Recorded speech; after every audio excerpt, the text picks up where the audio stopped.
요한복음 20장 24절에서 31절입니다.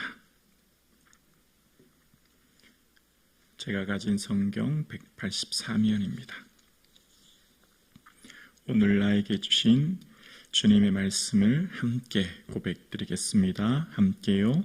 12 제자 중에 하나로서 디두모라 불리는 도마는 예수께서 오셨을 때에 함께 있지 아니한지라.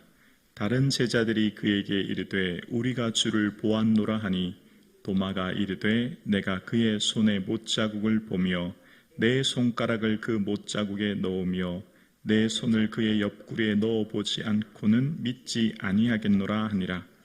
여드레를 지나서 제자들이 다시 집안에 있을 때에 도마도 함께 있고 문들이 닫혔는데 예수께서 오사 가운데 서서 이르시되 너희에게 평강이 있을지어다 하시고 도마에게 이르시되 내 손가락을 이리 내밀어 내 손을 보고 내 손을 내밀어 내 옆구리에 넣어보라. 그리하여 믿음 없는 자가 되지 말고 믿는 자가 되라. 도마가 대답하여 이르되 나의 주님이시요 나의 하나님이시니이다. 예수께서 이르시되 너는 나를 본고로 믿느냐? 보지 못하고 믿는 자들은 복되도다 하시니라. 예수께서 제자들 앞에서 이 책에 기록되지 아니한 다른 표적도 많이 행하셨으나 오직 이것을 기록함은 너희로 예수께서 하나님의 아들 그리스도이심을 믿게 하려 함이요 또 너희로 믿고 그 이름을 힘입어 생명을 얻게 하려 함이니라. 아멘. 영원한 위로와 좋은 소망을 주신 우리 예수 그리스도의 은혜가 우리 온 성도님들의 삶에 충만하기를 주님의 이름으로 축복합니다. 아멘. 가장 불쌍한 여인, 그러나 가장 복된 여인으로 변화된 사람, 바로 막달라 마리아였습니다. 귀신 들려 처참한 삶을 살아야 했던 고통받는 여인. 한 귀신도 어려울 텐데 7 귀신이 들려 그의 삶은 가장 비참하고 어쩌면 인생에서 가장 고통스러운 삶을 살았던 그 여인이 예수님께 고침받고 그 고침받은 은혜의 사랑을 잊지 못하여 그의 소유를 들여 예수님과 제자를 섬겼던 막달라 마리아. 그 막달라 마리아는 주님의 은혜를 잊지 못하고 그 주님에 감격하여 그 무덤 앞을 머물러 있었음을 봅니다. 사랑은 머물러 있는 것입니다. 사랑은 떠나지 않습니다. 그 은혜를 기억하기 때문이지요. 베드로와 요한은 빈 무덤을 보았지만 자기 집으로 돌아갔으나 막달라 마리아는 예수님의 은혜를 잊지 못하여 울며 무덤 앞에 머물러 있게 되었고 그 받은 은혜가 너무나 컸기에 잊지 못하고 그곳에 있었던 그를 주님 만나 주셨고 부활의 영광을 처음 맞이한 여인이 막달라 마리아였습니다. 오늘 저와 여러분의 삶 가운데 받은 은혜를 세어보는 이 사순절 아침 되기를 주님의 이름으로 축원합니다.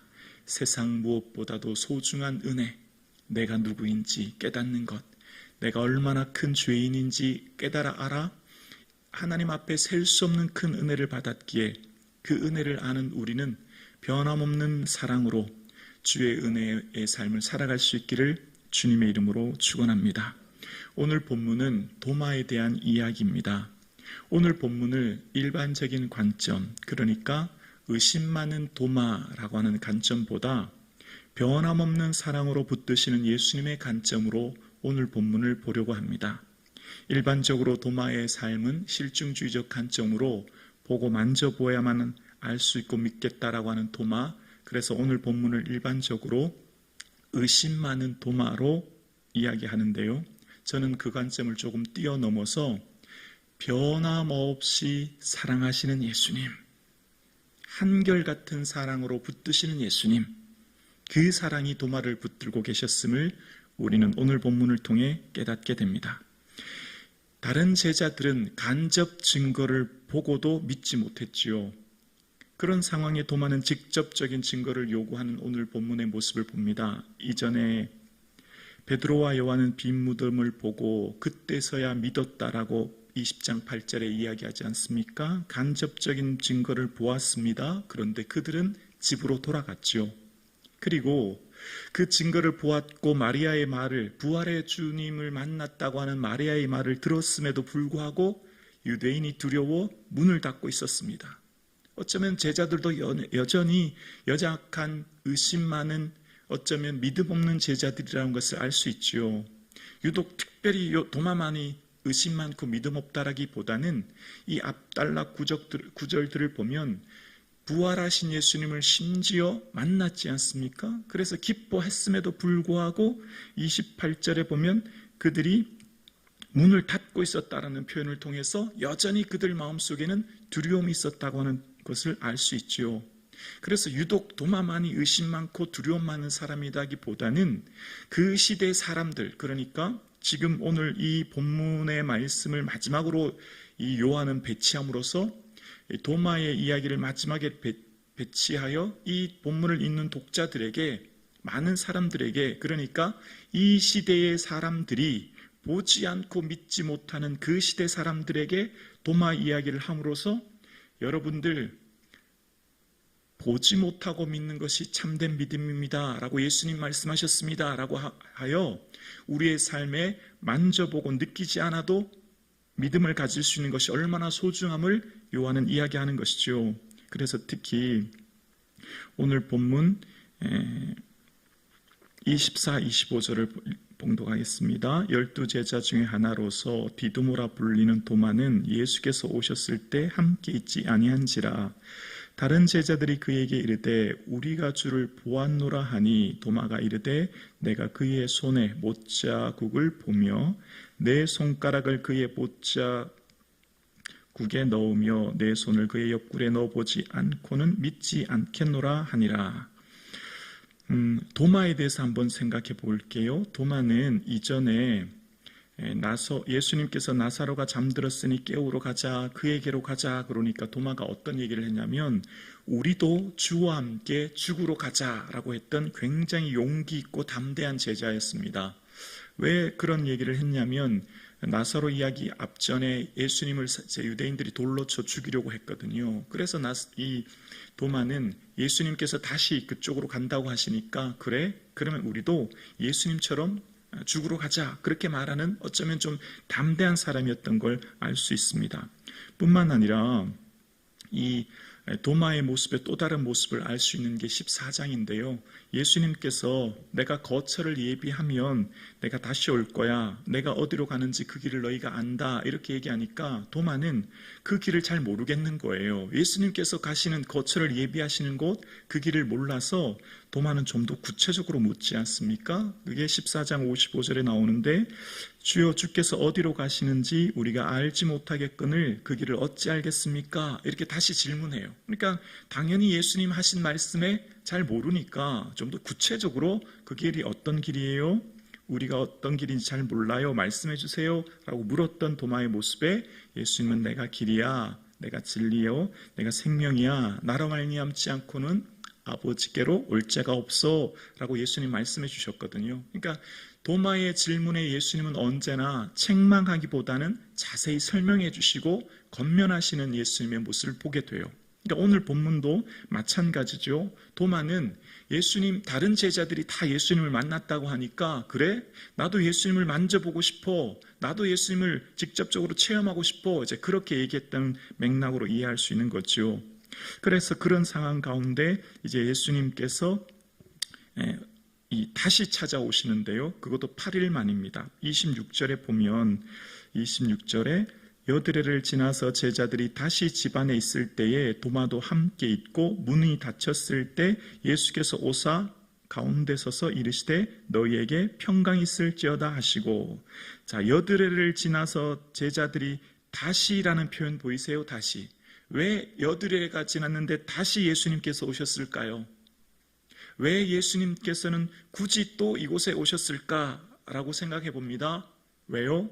도마를 위해 오신 거죠. 도마를 위해서. 주님께서는 그의 사랑하는 제자들을 사랑하시되 끝까지 사랑하시고 하나님의 뜻은 자기에게 맡겨준 자들을 한 명도 잃지 아니하시는 것이 주님의 뜻이란 걸 아셨던 예수님께서는 그 한 명의 제자도 누구요? 도마까지도. 도마가 그 자리에 없었으니, 여러분 많이 일반적으로 설교할 때 도마가 그 자리에 없었기 때문에 예수님을 보지 못했다, 그래서 그 자리를 지켜야 된다, 뭐 이렇게 얘기하는데 저는 조금 다르게 봅니다. 왜냐하면 지금 다른 제자들이 어떻게 하고 있죠? 유대인이 두려워 문들을 닫고 있어요. 근데 오히려 그런 상황 가운데 외부로 나갔다는 것, 왜 나갔는지는 모르겠어요. 왜 그곳에 없는지 모르겠지만 아무튼 도마는 조금 그에게 그런 두려움을 좀 넘어서는 모습이 있었다는 것을 유추해 볼 수 있지 않습니까? 그러니까 단순히 그냥 그 자리에 없었다고 해서 도마를 책망하기보다는 오히려 다른 제자들이 유대인이 두려워서 문을 잠그고 있었다는 표현이 2번이나 등장하는데, 도마는 오히려 외부에서 예수님의 모습을 찾으러 갔든지 그 이야기를 알러 갔든지 정확하게는 알 수 없지만 그 자리에 나갔다는 것은 나름대로 그에게 담담이 있었다는 걸 알 수 있지 않습니까? 그런 도마, 그리고 오늘 본문은 7절에 보면 예수님께서 도마에 했던 얘기를 그대로 듣고 계셨다는 걸 알 수 있습니다. 27절에 보면 도마에게 이르시되 내 손가락을 이리로 내밀어 내 손을 보고 내 손을 내밀어 내 옆구리에 넣어보라. 그리하여 믿음 없는 자가 되지 말고 믿는 자가 되라. 자, 이렇게 예수님께서 구체적으로 설명해 주셨는데, 이 말을 묵상하면 예수님께서 도마가 이전에 했던 그 말, 25절의 말을 그대로 다 어떻게 해요? 듣고 계셨다는 걸 알 수 있어요.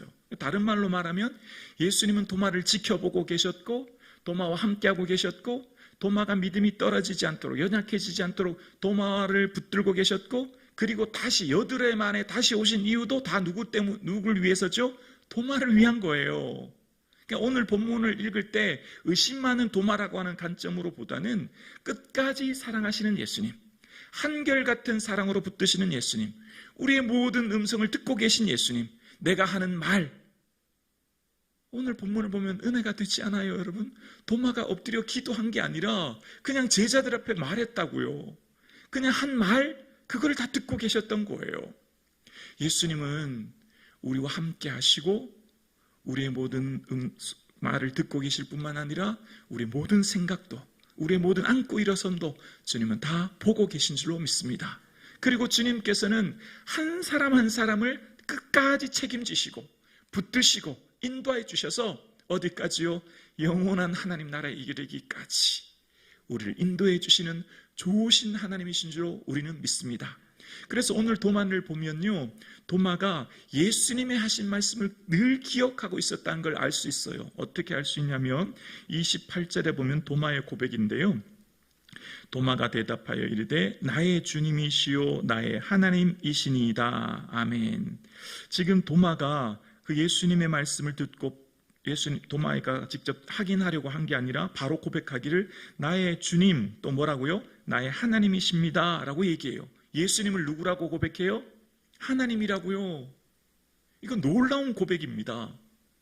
지금 내 눈에 보이시는 예수님을 하나님이라고 고백하고 있어요. 이 말은 이전에 14장에 보면 빌립이 주님, 아버지를 우리에게 보여주십시오 이렇게 얘기하거든요. 빌립이. 그럴 때 예수님께서 빌립에게 나를 본 자는 아버지를 보았다 라고 얘기합니다. 나를 보면 하나님 본 거야 그렇게 얘기하셨거든요. 그러면서 이후에 예수님은 또 나와 아버지는 하나다 그렇게 얘기하셨거든요.